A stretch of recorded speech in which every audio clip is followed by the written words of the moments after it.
Mga Lods, Bianchi Vianeron 7 Alloy frame carbon yung fork. Tara, tingnan natin mga Lods. Ang kinis pa mga Lods. Yan o. Bianchi Allo Hydro Vianeron 7. External siya mga Lods. Yung kable niya. Dito tayo sa baba. Naka FSA. FSA, kilalang kilala yan mga Lods. 5034 yung ano niya, chain ring. Ano pa siya, square type bottom bracket.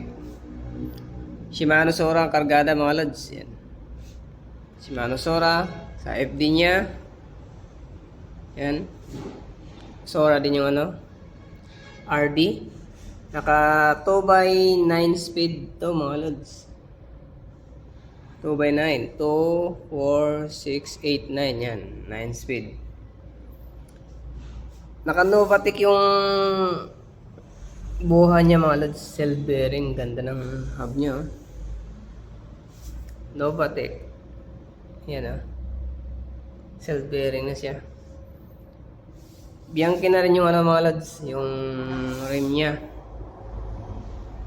Stock na niya yan mga Lods.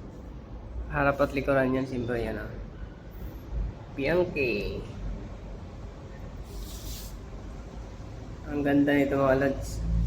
Pati yung ano niya, stock na rin niya yung caliper brake niya. Reparto course, Bianchi din to mga Lods. Likod at saka harap, yan ah. Dito naman sa STI niya mga Lods, yan nakasora. Shimano Sora. Yung wrap bar niya, yan. Reparto course, Bianchi na rin to mga Lods. Siyempre, pati yung stem, Bianchi na rin. Ang ganda. 100mm yung ano niya mga Lods, stem. Sa saddle niya, yan. Walang nakalagay na brand, pero ang ganda. Ang gandang klase. Walang brand na nakalagay mga Lods. Siyempre yung set post niya na alloy na rin, Reparto course, Bianchi na rin ito mga Lods. Sa size pala nito mga Lods, yung top tube niya ay 53 cm, yung seat tube ay 50. Nakalagay na rin dito sa frame 53 cm. 53 yung top tube mga Lods. Yung pedal niya yan, self bearing na rin to. Kulay puti, binagay sa bike. Yan mga Lods, ang presyo nito, ilalagay ko na lang sa screen.